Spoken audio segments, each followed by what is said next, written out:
Ele fala da importância desse empate diante do Botafogo, uma partida difícil, e também do seu gol. O Botafogo é um time que há um tempo atrás foi campeão da Libertadores, é um time que tem um elenco recheado, tem grandes jogadores. Eu acho que em algum momento a gente ia ser pressionado por eles. Infelizmente tomamos a virada ali no segundo tempo e graças a Deus conseguimos recuperar. Mas é de se lamentar, não tenho dúvida nenhuma. Jogando em casa a gente tem que procurar sempre vencer, tem que procurar sempre os 3 pontos. Fico feliz pelo gol, mas trocaria pelos 3 pontos sem dúvida nenhuma.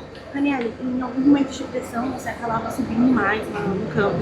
O Dorival te dá essa liberdade, você se sente mais confortável? Um momento de... Depende dos momentos, né? Pressão de tiro de meta mesmo é um momento que a gente treinou durante a semana, a gente sabia que eles forçariam espaço por dentro. Eu tentei dar um pouco de espaço para o Nilton ali antes de pressionar ele, para o goleiro pensar que ele estava só, que ele tinha espaço, que ele tinha tempo. E aí quando eu vi que o goleiro baixou a cabeça para dar o passe, eu consegui fazer o sprint, roubar a bola. Então varia. Às vezes eu tô mais preocupado em fechar a linha de trás, às vezes eu estou mais preocupado em subir pressão porque alguém da frente saltou. Então o Dorival confia em mim nesse momento, ele sabe que eu consigo fazer minimamente bem essas coberturas, absorver esses espaços. Então eu tenho sim essa liberdade e eu fico feliz que tenha saído o gol num momento assim. Daniel, como dosar a ansiedade para a Copa do Brasil? Com os últimos jogos do Campeonato Brasileiro, a gente sabe que você estiver tendo constantemente conversas com o Fabinho, até o Fabinho deixou muito claro para vocês a importância de terminar o mais alto possível pela parte financeira do campeonato. Como tem sido esse trabalho e já pensando no jogo contra o Fortaleza? Vai ser a última viagem antes do jogo contra o Cruzeiro. Como dosar, e você acredita que o ideal para esse jogo seja controlar por ser fora de casa, pensando já na Copa do Brasil? Cara, controlar eu não sei, isso é uma decisão do treinador, mas eu acho, em questão de ansiedade, não tem como não pensar nos 2 jogos que a gente tem contra o Cruzeiro, mas eu acho que a gente tem que focar jogo a jogo, porque se a gente for para a semifinal com 2 resultados positivos, eu acho que taticamente e animicamente vai ser muito melhor para a gente. Então focar em fazer esses 2 últimos jogos bem feitos, porque se a gente for com 2 triunfos é muito mais legal psicologicamente para nós do que se for com 2 resultados adversos. Então acho que a gente tem que pensar nesse jogo a jogo, fazer os 6 pontos que tem que fazer, independente de quem for jogar, quem não for. Então eu acho que o importante para nós é isso, é pontuar, fazer os 2 últimos jogos muito bem feitos para a gente chegar taticamente bem e evoluir cada vez mais para chegar na semifinal com um time competitivo. O Botafogo está na frente da tabela, é verdade, mas no histórico recente, dificilmente o Corinthians tomava uma virada aqui na Neoquímica Arena e tropeçava tanto como tropeçou em casa neste campeonato brasileiro. Por que o Corinthians não manter a regularidade no qual manteve no passado jogando em casa no campeonato atual? Cara, não sei, eu acho que quando você joga contra uma equipe como o Botafogo, você concorda comigo que a gente dominou o primeiro tempo, correto? De ponta a ponta. Quando a gente desce daquele portão e entra no vestiário, a gente tem vídeo, a gente tem treinador, tem analista, tudo falando o que a gente está fazendo de certo e o que está fazendo de errado. Do lado de lá tem a mesma coisa. Tem uma comissão capacitada do lado de lá. Eles corrigiram os erros deles no segundo tempo, a gente não conseguiu contrapor em campo isso. E os caras são capacitados também, eles trabalham a semana para também fazer os gols que eles têm que fazer. Eu, tratando desse jogo, dos outros jogos, eu acho que cada jogo tem uma análise diferente. Mas falando de hoje, eu acho que tem acontecido isso, eles conseguiram virar.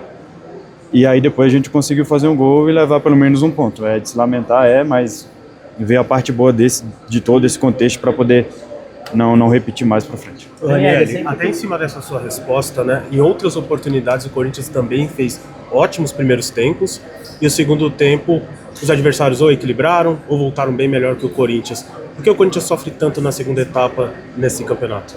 É o que eu acabei de falar, os times corrigem os erros que tem no primeiro tempo. Às vezes a gente, por achar que fez um primeiro tempo, a gente entra um pouco desligado no começo das partidas. Mas também tem as partes boas. Contra o São Paulo a gente tomou empate, não estava jogando, mas a gente tomou empate no começo do segundo tempo e depois a gente conseguiu restabelecer o controle da partida e fazer um bom resultado. Então acho que de jogo a jogo, eu não acho que é um padrão do Corinthians, não, vamos perder o primeiro tempo porque no segundo tempo eles vão dormir. Não existe isso aí não. Eu acho que é um momento que a gente precisa rever, óbvio, voltar mais ligado, mas não acredito que seja um padrão não.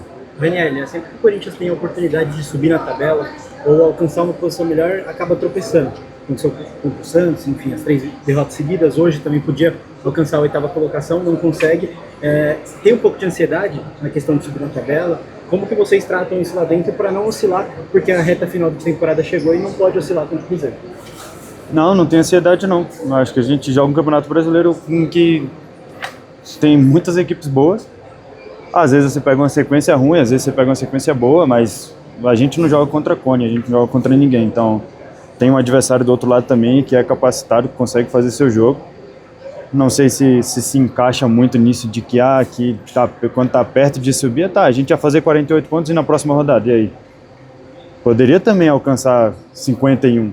Então acho que, não sei, não existe essa ansiedade, pelo menos da minha parte eu acho que não existe ansiedade não. Ô Ranieri, você voltou no último jogo de lesão, hoje novamente titular, aparentemente bem fisicamente.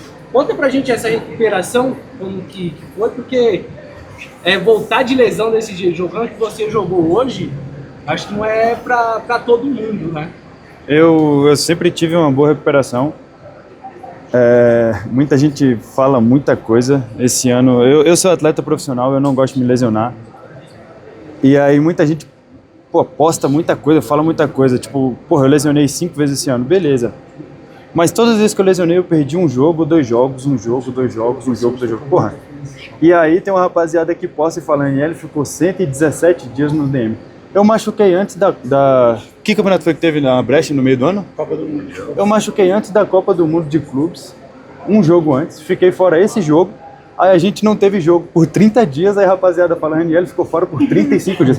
Pô, vocês estão de sacanagem. Mas beleza, mas eu sempre tive esse lado, minha genética sempre foi boa para recuperação, eu fico feliz, já estava planejado no jogo contra o Cruzeiro jogar entre 45 e 60 minutos. E para esse jogo eu sabia que precisava estar em campo o tempo inteiro para ajudar o time. Eu fico feliz que eu consegui cumprir os minutos mesmo. Ranieri, você falou da Copa do Mundo de Clube, você nos fez lembrar de um assunto aqui. Teve time esse ano que dizendo que não era importante ganhar derby porque o importante era ser campeão. Acabaram que não ganharam nem derbys, nem foram campeões. Tem algum recado aí? Não tenho recado nenhum não. Já fiz muita polêmica, já me mandaram muita mensagem, encheram muito meu saco quando eu falei as coisas lá. Mas, acontece, né? Os caras... A gente fala demais, é foda. Valeu, gente. Como é a conversa no vestiário depois do Corinthians começar bem no primeiro tempo e ter uma queda de desempenho no segundo, por favor? A mesma conversa que tem quando a gente começa o primeiro tempo mal e não faz um jogo bom. É a mesma coisa. Se a gente fez alguma parte dos jogos, dos 2 tempos mal, a gente tem que corrigir isso. E nossa conversa é essa. Não baixar a cabeça, que já tem jogo quarta-feira já. A gente já precisa ter ânimo para jogar quarta-feira de novo, porque o Campeonato Brasileiro é desse jeito. A gente está num momento que precisa restabelecer a sequência e essa regularidade. Valeu, gente. O Vitinho tá vindo ali já, tá bom?